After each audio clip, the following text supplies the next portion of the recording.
Mesmo, eu fiquei muito impactado com a palavra que Deus colocou no meu coração sobre Tiago.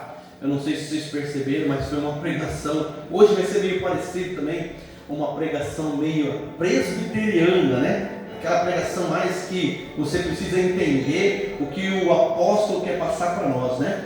E já há algum tempo, irmãos, eu venho pensando em algumas coisas, né? Vou pedir para baixar o som aí do fundo, só um pouquinho, tá bem baixinho. Aí o que acontece? Outro dia eu estava pensando comigo, não pode colocar Júlia, mas põe bem baixinho, tá? O que eu estava pensando comigo, ó? Irmãos, aqui no Monte Cristo, aqui no nosso bairro da nossa igreja, né? Porque tem muita gente que não é daqui. Quantas igrejas tem, irmão? Quantas igrejas tem? Né? O último censo que eu fiz deu mais de 18. Num bairro pequeno como esse, mais de 18 igrejas. Aí a minha pergunta era, sempre assim, o que vai fazer o Elias vir para essa igreja e não escolher as outras 17? Qual o diferencial da nossa igreja para que as pessoas possam estar vindo para este lugar e não escolher entre 17 opções? Inclusive, irmão, acabou de abrir mais uma aqui, né? Aonde era o ponto aqui do pastor Wagner que faleceu.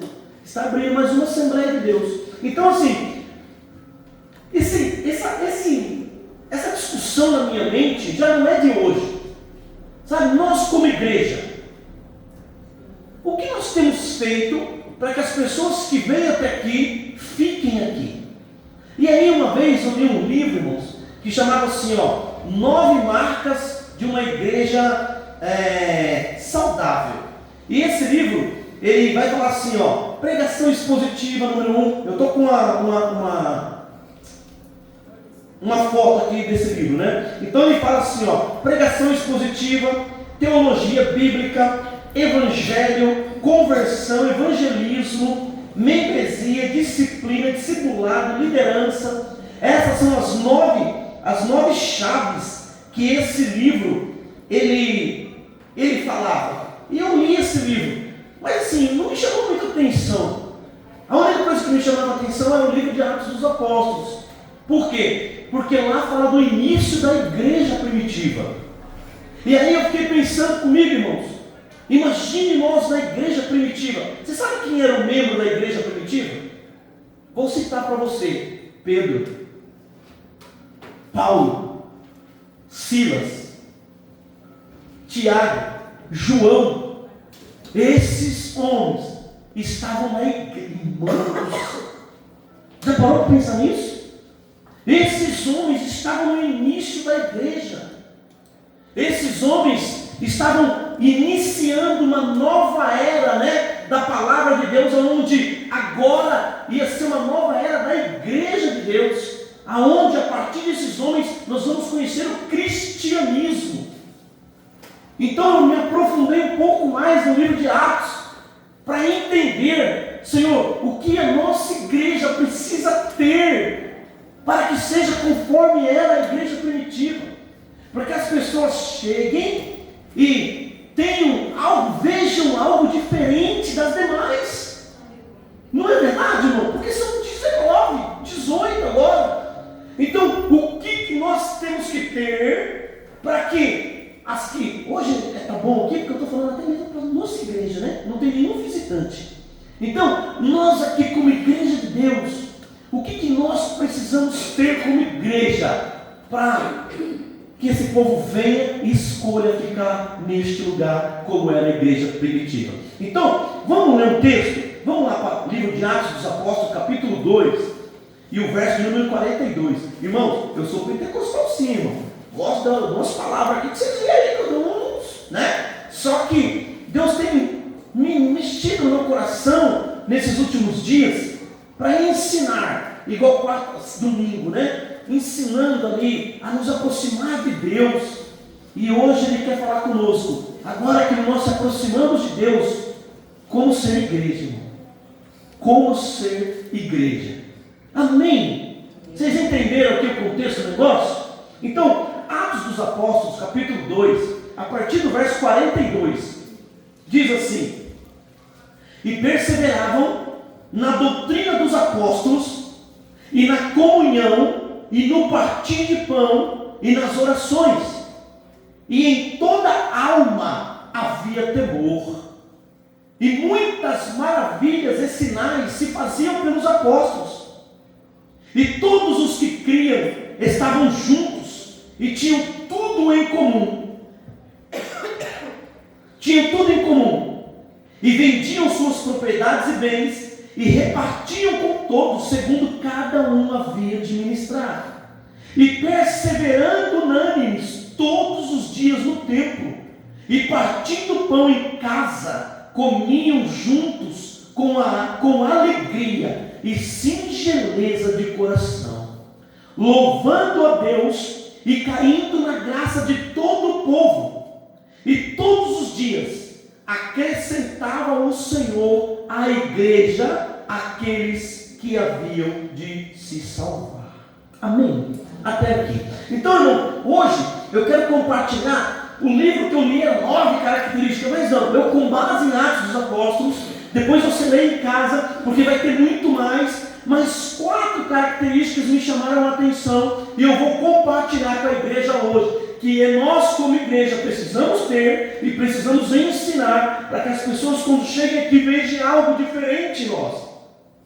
Irmão, o livro de Atos dos Apóstolos é um livro abençoado, é um livro histórico. Ele conta a história do início da igreja. E ali, irmãos, este livro vai falar que Jesus, quando ele estava para assumir, para que ele estava indo para o céu, ele depois de 40 dias de ter ficado aqui com os apóstolos, ele ensinando e instruindo, ele deu uma ordem para os seus discípulos. Ele disse: olha, eu preciso que vocês fiquem em Jerusalém, porque vocês serão revestidos de poder. Aleluia, amém? Então vocês ficam em Jerusalém e lá vocês receberão o poder do Espírito. E juntando este momento, irmão, os discípulos obedecendo a ordem do mestre, eles vão para Jerusalém, entram no templo, e a Bíblia vai fazer que eles vão ficar ali 10 dias em oração. 10 dias em oração. E após o 10º dia de oração, vocês sabem o que aconteceu? Aconteceu o dia do Pentecoste. E o vento impetuoso entra na igreja. Olha só, irmão, vai pegando aí. Um vento impetuoso, ele entra na igreja, e a Bíblia diz que é visto entre os homens línguas como de fogo, e aqueles homens começam a pregar o Evangelho. Você se lembra que o Pentecoste era uma festa que judeus de várias nações vinham a Jerusalém para adorar, para sacrificar e louvar o nome de Deus. Então, os discípulos agora, cheios do poder do Espírito Santo, se cumprindo a profecia de Joel, eles começam a proclamar o Evangelho. E muitos não começam a entender. Muitos começam a dizer assim: olha, eles não são galileus, esses homens? Como é que nós ouvimos falar a nossa própria língua? Outros começam a tirar sarro, dizendo assim: não, eles estão bêbados. Aí a Bíblia vai dizer que Pedro, então, cheio do Espírito Santo, ele se levanta no meio do povo e diz: não, eles não estão bêbados. Aqui está se cumprindo a profecia de Joel, que nos últimos dias o Espírito seria derramado sobre o seu povo. Então o povo começa a olhar aquilo de uma forma diferente. Então Pedro, ele começa a pregar uma mensagem falando de Cristo. E Pedro aí vai falar da morte de Cristo, da ressurreição de Cristo, de que ele é o Filho de Deus. E eu contei outro dia para vocês aqui que quando Pedro pregava aquilo, olha o que aconteceu. Eu falei aqui, estou na ceia. O apelo não sai do Pedro, o apelo sai dos que estão ouvindo. Depois você leia. O próprio povo vai dizer: olha, então o que nós devemos fazer para ser salvos? Aí Pedro fala: olha, vocês precisam se batizar, vocês precisam crer e se arrepender dos seus pecados, e vocês também receberão o dom do Espírito Santo. E este dom não será apenas para nós e para vocês, mas para todos aqueles que creem. Olha a mensagem de Pedro, irmão. Olha a mensagem de Pedro. Então, vamos de novo. A igreja primitiva era esta mensagem, irmão. Uma mensagem cheia do poder, uma mensagem cheia do trabalho de Deus. Não é verdade? Então, a gente percebe, irmãos, que depois dessa mensagem, 3.000 pessoas aceitam Jesus como seu Salvador. Olha aí, esta igreja, aonde Pedro fazia parte, no começo 120, agora 3.000 pessoas erguem as mãos e são convertidos, e são batizados e começam a agregar a igreja do Senhor. E veja bem, essa igreja depois, ela vai sair de Jerusalém, ela vai para Galiléia, ela vai para Samaria e hoje está aqui neste lugar, irmão. Você consegue compreender isso? Você conseguiu entender isso? Então por isso Jesus disse: olha, vocês irão até o confins da terra, vocês levarão a mensagem a todos. E hoje nós estamos aqui como igreja, a igreja do Senhor, a igreja que precisa levar esse evangelho. Só que essa igreja primitiva, que crescia, que a cada momento Deus acrescentava o povo, ela tinha características, irmãos, ela tinha princípios, e eu separei pelo menos 4 aqui para nós hoje. Eu sei que hoje não é aquela mensagem, né, de você vai receber cadência, Deus vai. Não, hoje não. Mas é uma mensagem para trabalhar com a igreja. E nós precisamos entender isso, irmão. Então veja bem, quais as marcas dessa igreja, lá, né, do princípio, a igreja que abalou aquele mundo, que abalou aquele instante, porque de lá chegou até nós. Então algo aconteceu. Tinha marcas que precisa estar hoje em nosso meio, em nosso coração e em nossa vida, para conseguirmos também pregar a palavra de Deus. Então veja bem, acompanhe comigo agora.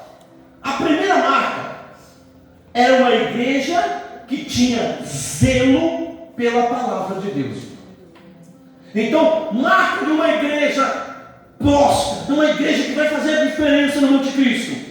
A palavra de Deus é a base de tudo. Veja o versículo 42. E perseveravam na doutrina dos apóstolos. Irmão, veja bem, e louvado seja Deus por essa palavra. Uma igreja que impacta o mundo é uma igreja fiel às Escrituras. É uma igreja fiel à palavra já revelada nas Escrituras. Essa semana eu ouvi uma pessoa dizendo: olha, eu estou indo numa igreja porque lá tem revelação. Mas a Bíblia nos ensina que a maior revelação já está aqui. Basta apenas nós abrirmos, como estamos fazendo hoje, e mostrar para vocês o que aquela igreja fazia. Pedro não saía, irmão, falando do seu CPF, falando da sua conta que está atrasada. Pedro falava da ressurreição de Cristo. Pedro falava que Cristo morreu para nos salvar. Pedro falava: se você se arrepender, você vai para o céu. Esta é a mensagem. Não havia aquele negócio de: olha, eu estou te dizendo, levanta aí, que não. Era a palavra de Deus. É por isso que Jesus disse, olha, em João 17:17, examinais as Escrituras, porque é nela que elas de mim testificam, e elas contêm a vida eterna, meu irmão. Então veja bem, uma igreja verdadeira, uma igreja que quer ser um referencial, ela está baseada na palavra de Deus. Não pode subir aqui e pregar outra coisa que não for o Evangelho, a palavra revelada através das Escrituras. Você está entendendo? Então a gente precisa entender, irmão, que na época dessa igreja primitiva, vocês vão se lembrar que Paulo mandava cartas dizendo: olha, toma cuidado com os falsos mestres. Então veja bem, houve muita heresia levantada naquela época, mas foi combatida. Ainda há no nosso tempo, mas também há de ser combatida, porque o Senhor vai trazer claro tudo, nada ficará escondido. Então nós precisamos continuar fiéis às Escrituras, e hoje nós estamos aqui pregando as Escrituras, e esta é a verdade que não muda, nunca mudou e jamais mudará.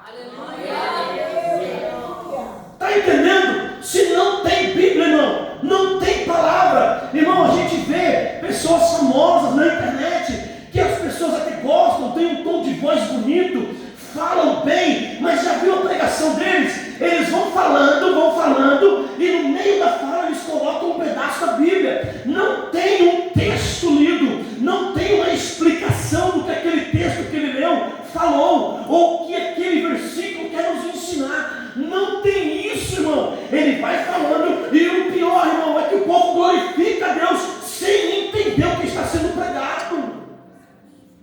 Veja bem, eu amo essa igreja de coração, por quê? Porque aqui o texto é lido, e em cima do texto é trabalhada a ministração. Então uma igreja que vai mudar, mesmo que não venha se encher, irmão, mas uma igreja verdadeira, continua fiel à palavra, continua fiel às escrituras. Nada, nenhum método substitui isso. Nada, nenhuma filosofia substitui a palavra de Deus. Nada, irmão, não deixe isso acontecer. Para, se você ouve esses que tem, né? Tem um rapaz, eu não sei o nome dele, eu até sei, mas não vou falar. Rapaz, ele tem uma voz muito bonita, ele parece um locutor de rádio, mas eu já ouvi várias ministrações dele, para não julgar, irmão, mas não tem como, não tem Bíblia, irmão.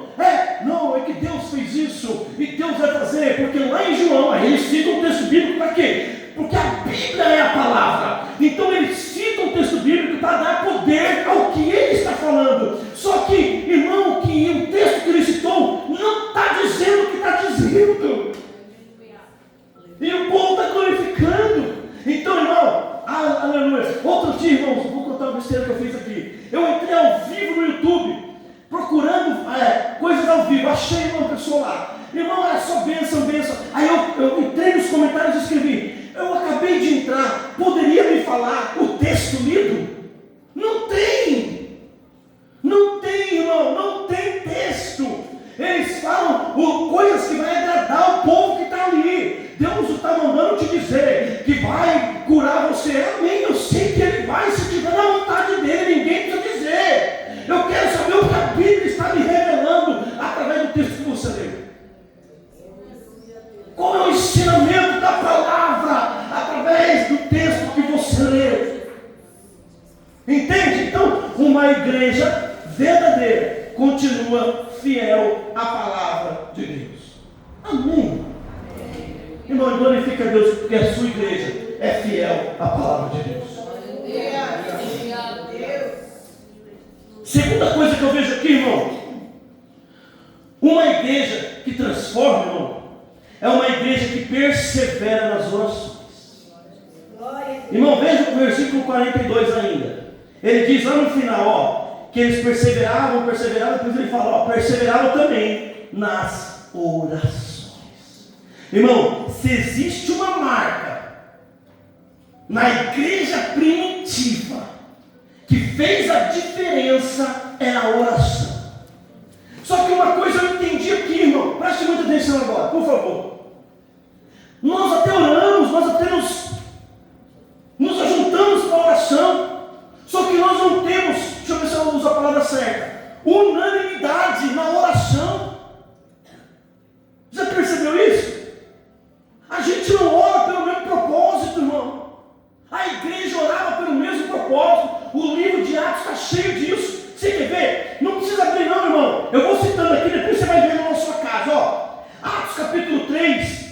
Os líderes da igreja vão orar no templo às 3 horas da tarde. Por quê? Porque eles tinham uma agenda de oração. Então veja bem, os líderes tinham uma agenda de oração às 3 da tarde. Quando você vai para Atos capítulo 4, verso 31, a igreja sofre perseguição e ora, e o lugar trilha, o Espírito Santo desce e reveste o povo de poder para pregar a palavra. Veja bem, a igreja estava sendo perseguida, o povo se uniu em oração para lutar contra a perseguição, e a Bíblia diz que o monte tremeu, irmão, o monte tremeu, aquele povo foi revestido do Espírito. E o que aconteceu depois? Eles foram pregar a palavra. Irmãos, é que você não entendeu o que eu estou tentando falar aqui. As nossas orações, quando estivermos em conjunto, nós vamos buscar um propósito. Todos nós vamos orar pela mesma causa. Lembra um dia que eu disse aqui, irmão, nós vamos orar, era uma criança que estava doente, não sei se vocês leram. A nossa oração é pela criança, não é para orar pelo teu pai, não é para orar pela tua mãe, isso aí você vai fazer na sua casa, mas aqui a nossa oração vai ser por aquela criança. E você lembra o que aconteceu? Aquela criança recebeu alta no hospital, meu irmão. Por quê? Porque a oração era unânime, era um exército, Elias, lutando, orando pelo mesmo propósito. Você está entendendo? Aleluia!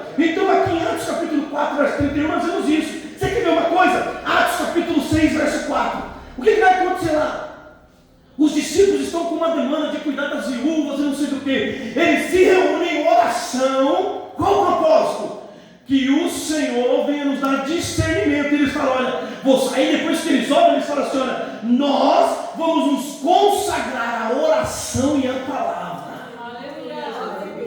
E vocês vão cuidar disso. Mas foi decidido o quê? O povo orando pelo mesmo propósito, pela mesma petição. Quando você vai para Atos capítulo 9, verso 1, ali diz que quando Paulo se converte, você sabe qual é o primeiro sinal que Deus dá para Ananias que Paulo está convertido? Vai lá na rua tal, porque ele está orando. Sinal de um povo convertido, sinal de um povo forte, de uma igreja que faz a diferença. É uma igreja que ora e busca o propósito de Deus. Quando você vai para Atos capítulo 12, você sabe muito bem essa história. Pedro estava lá, ia ter um martírio sobre a vida dele. Tiago tinha acabado de ser morto. A Bíblia diz que a igreja estava orando. Oh, irmão, a igreja estava unânime orando, por quê? Para que Pedro fosse solto. A Bíblia diz que enquanto a igreja orava, Deus mandou um anjo e as portas da cadeia foram abertas, irmão. Oração com propósito, com unanimidade, um povo unido orando pela mesma coisa. Não há inferno que prevaleça. Está na hora da gente mudar isso. Propósito de oração. Vamos nos unir aqui. E qual é o seu propósito hoje, pastor? Nós vamos orar pela causa da irmã tal. Nós vamos interceder pela vida da irmã tal. A irmã pediu oração. Olha, recebi um diagnóstico, não foi bem. A igreja vai se unir em oração. O único propósito: cura a nossa irmã Solange, Senhor. A nossa oração, o nosso clamor vai ser pela cura da tua serva. Imagina quando alguém entrar por essas portas, eles vão falar: que igreja é essa que estão orando e intercedendo pela vida de uma pessoa só? Ninguém lembra de si mesmo, cada um cuida um do outro. Aleluia, irmão. Atos capítulo 16, o texto mais famoso. Paulo e Silas presos porque expulsaram o demônio de uma menina. A Bíblia diz que enquanto eles louvavam, enquanto eles oravam na cadeia, um terremoto entra naquele lugar e as algemas são quebradas. O carcereiro vem correndo e diz: olha, o que eu devo fazer? Paulo fala: olha, você deve reconhecer o Senhor Jesus como seu Salvador e será salvo tu e tua casa. E ele falou: eu creio. E ali uma igreja nova foi fundada naquele lugar. Aleluia. Aleluia, meu irmão. Propósito de oração. Atos capítulo 28, você conhece também? A Bíblia vai dizer que Paulo chega lá na ilha de Malta, lá, depois do naufrágio, está todo mundo orando, todo mundo clamando, e Paulo curando os enfermos. Aleluia. Todos os enfermos que chegavam, o povo orando e os enfermos eram curados. Igreja primitiva. Então veja bem, irmão, nós precisamos mudar esse cenário. Ô, irmão, estou passando por um problema aí sério. Irmão, vamos nos unir todo mundo no mesmo propósito. Chega de orar para minha casa, chega de orar para minha família. Oração por um propósito unânime, um exército orando, um exército clamando. Oh, aleluia, irmão. De coração contrito. Salmo diz assim: que o Senhor não resiste à oração de um coração contrito. Aleluia. Irmãos, eu não sei, vocês estão conseguindo entender? Está tudo bem? Outra coisa, irmão, que eu percebi aqui. Nós já vamos para a terceira característica. É uma igreja que há temor de Deus. Olha o verso número 43. Ele diz assim, ó: e em cada alma havia temor. Olha para mim. Olha o que o texto está dizendo, ó. Não é o pastor, não é os apóstolos, não é os líderes. Em cada alma tinha temor. Ah, não é o pastor, não. Está falando de você, meu irmão. Vamos lembrar lá na igreja lá? Primeiro eram quantos? 120. Depois 3.000. 3.000 pessoas tinham temor do Senhor. Irmão, hoje eu tenho falado, já preguei isso aqui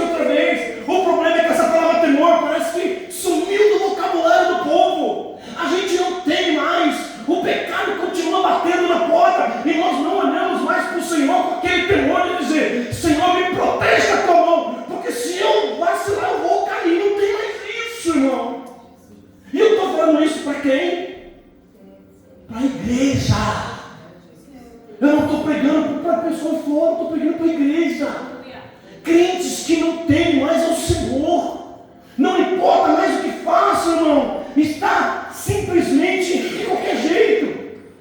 Aí no livro de Atos você vai ver uma pessoa, duas pessoas, um casal na verdade, que perderam o temor, e você sabe o que aconteceu, morreram, Ananias e Safira, mentiram ao Espírito, perderam o temor do Senhor.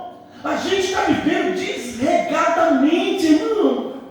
Então o Senhor mexeu comigo em Atos aqui, já faz tempo que eu estou nessa palavra, e hoje, como é 1º de julho, nós estamos iniciando um novo ciclo, um novo semestre. Estou iniciando. Esse semestre precisa ser diferente em nossas vidas.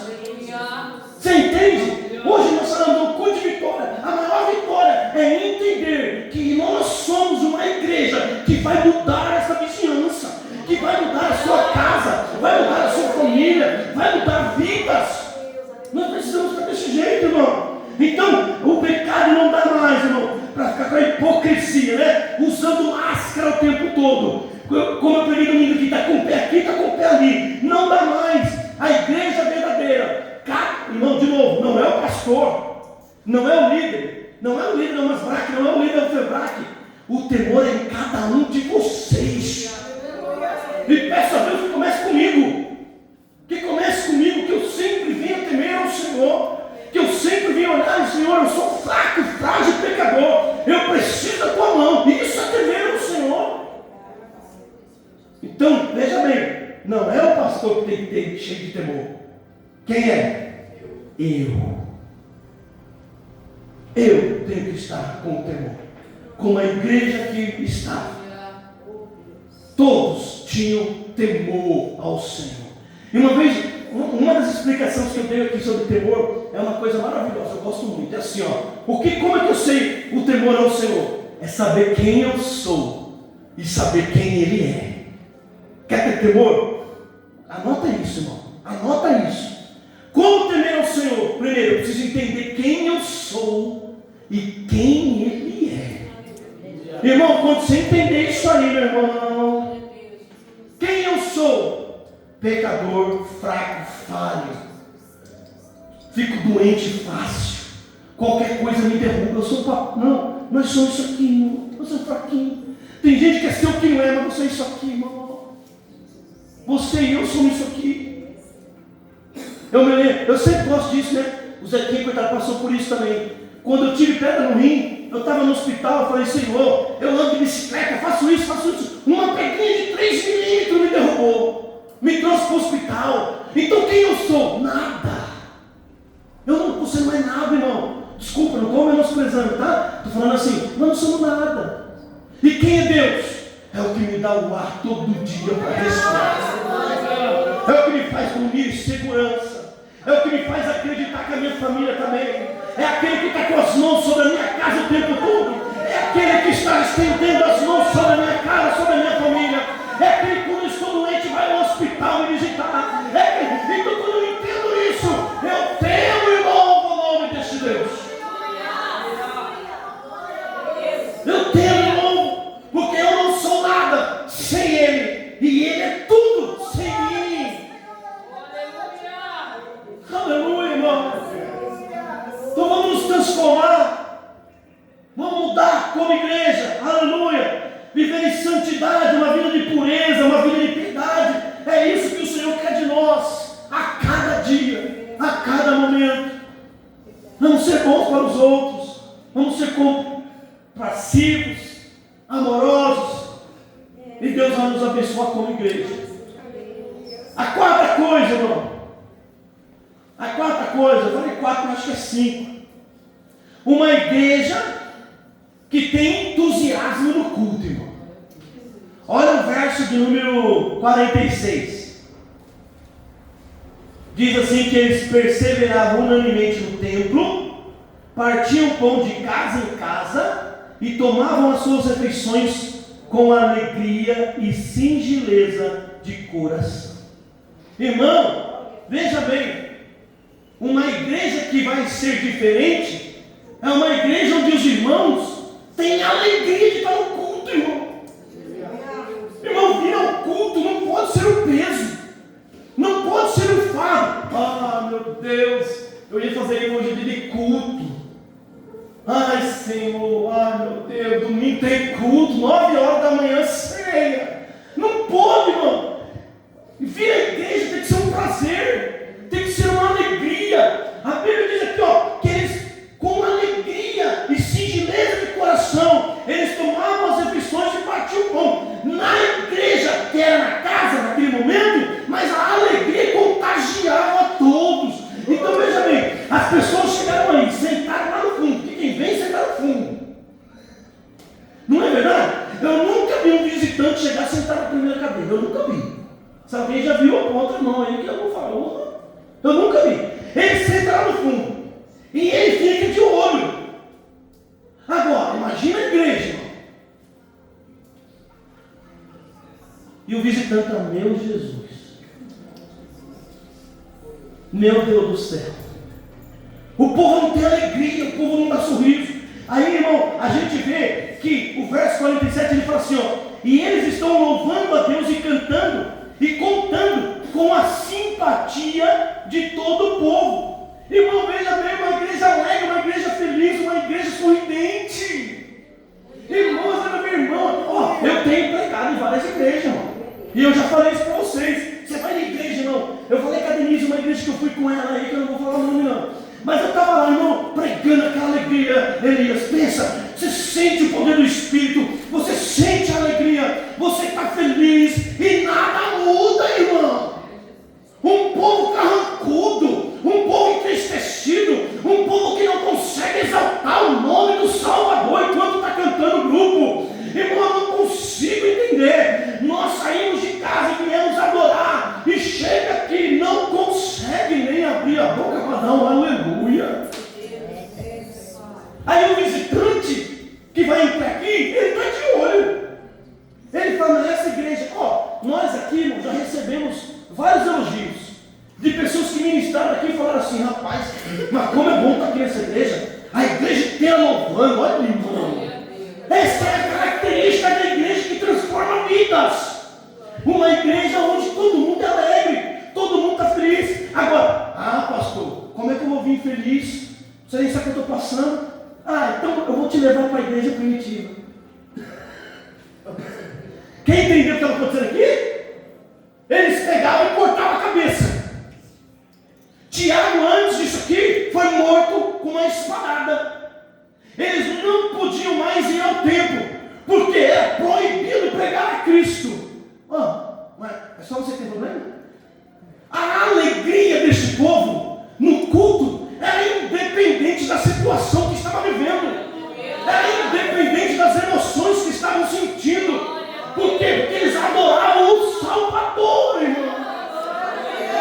Você está entendendo? Então, às vezes, quando você vem na igreja e fala, eu entrei hoje na igreja aqui e estou tão triste, irmão, eu sei, Deus sabe, mas quando você entra, deixa a tristeza lá fora, começa a louvar ao Senhor, porque Deus vai operar algo na tua vida, acredite. Então, veja bem, a igreja primitiva estava unida, Pedro estava lá, e lá fora, perseguição, martírio, dor. Paulo foi o que? Decapitado. Você está entendendo? Então, é desculpa nossa. Este povo, a Bíblia diz, eles estavam todos felizes, unânimes na comunhão. Eles partiam pão com alegria naquele culto, na hora do louvor. Irmão, imagina comigo aí, você aí agora. Aonde você está sentado aí, ó? Imagina comigo os levitas cantando, Pedro louvando, Paulo adorando, a igreja e o Senhor acrescentava naquela igreja. Era uma igreja diferente, meu irmão. Irmão, você vai em alguns lugares, você não vê o gozo na alegria no rosto das pessoas. É uma tristeza. E não estou falando de igreja de fora, não, estou falando da nossa. Quantas vezes eu estou pregando aqui, irmão, e é só para Jesus, não é para quem está pregando. Você que não prega ainda, você vai ver isso um dia. Você vai estar aqui, vai ter gente assim, ó. Aí você fala, Jesus, será que eu estou errado? Será que eu estou pregando mal? Será que a minha mensagem que o Senhor me deu não está penetrando nesse coração? Tem gente que abraça o marido e fica deitado e não quer saber de nada. E eu estou pedindo a Deus, Senhor, restaura essa vida, Senhor. Queima de novo,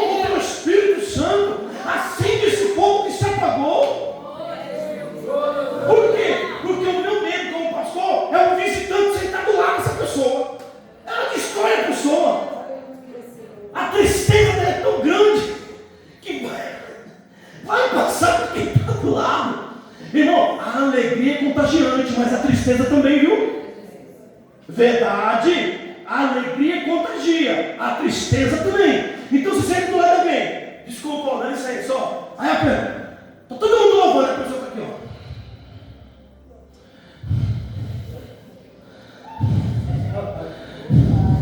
Dá para escutar a respiração de desânimo.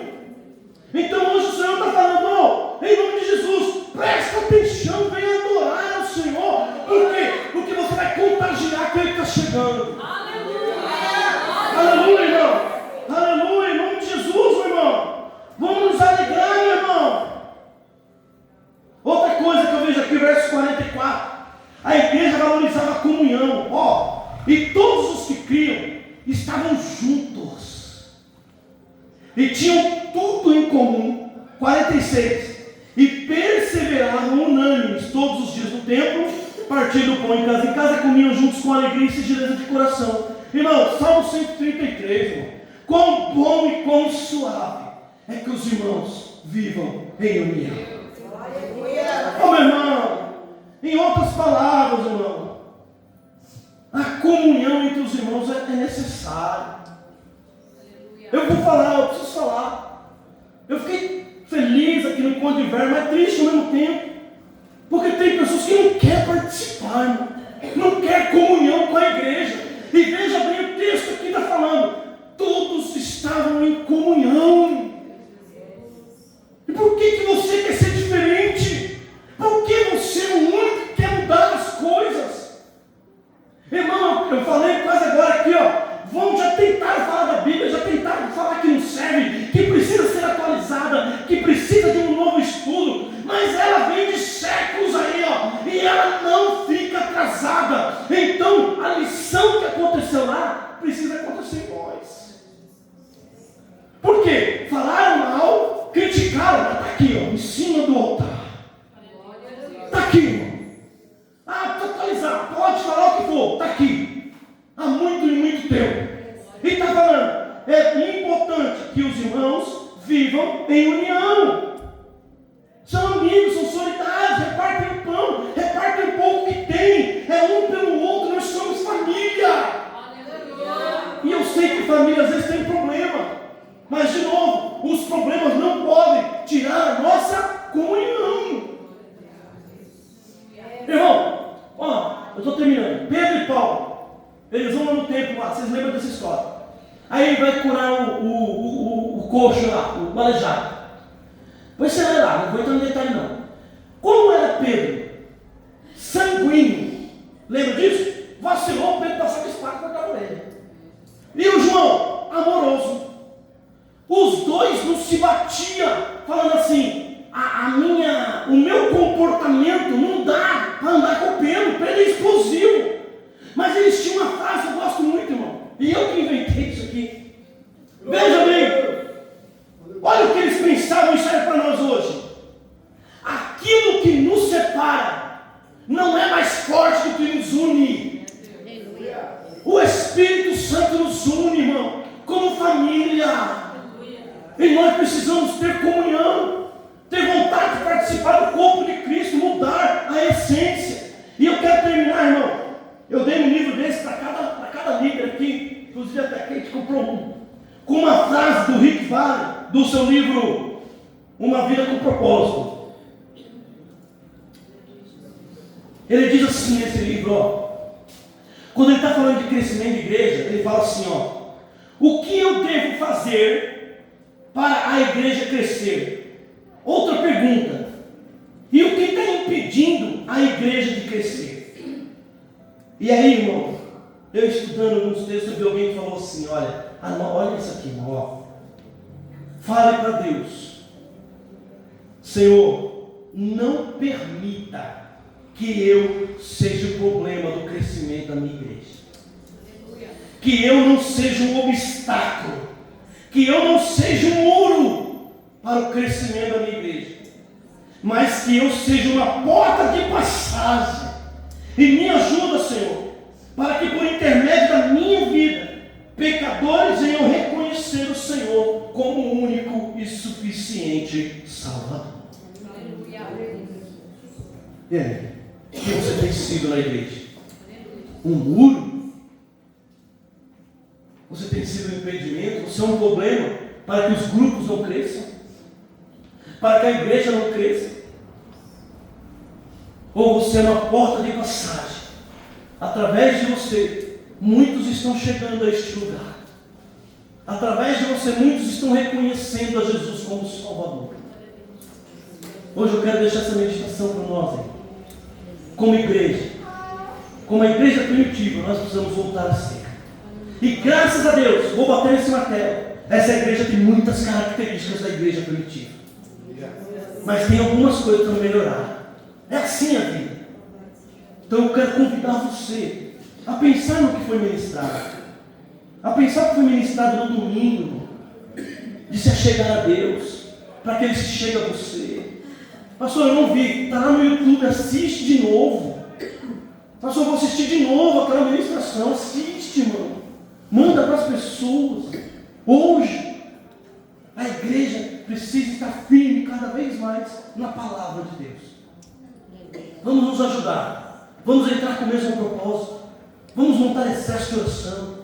Vamos entrar nesses cultos com alegria.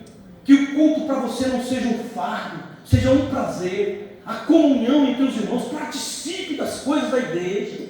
Para que as pessoas aí fora possam entender. Olha, que bênção aquela igreja. Por mais problemas que há entre os irmãos, eles conseguem viver em comunhão. Amém, querido? Quero que você fique de pé em nome de Jesus.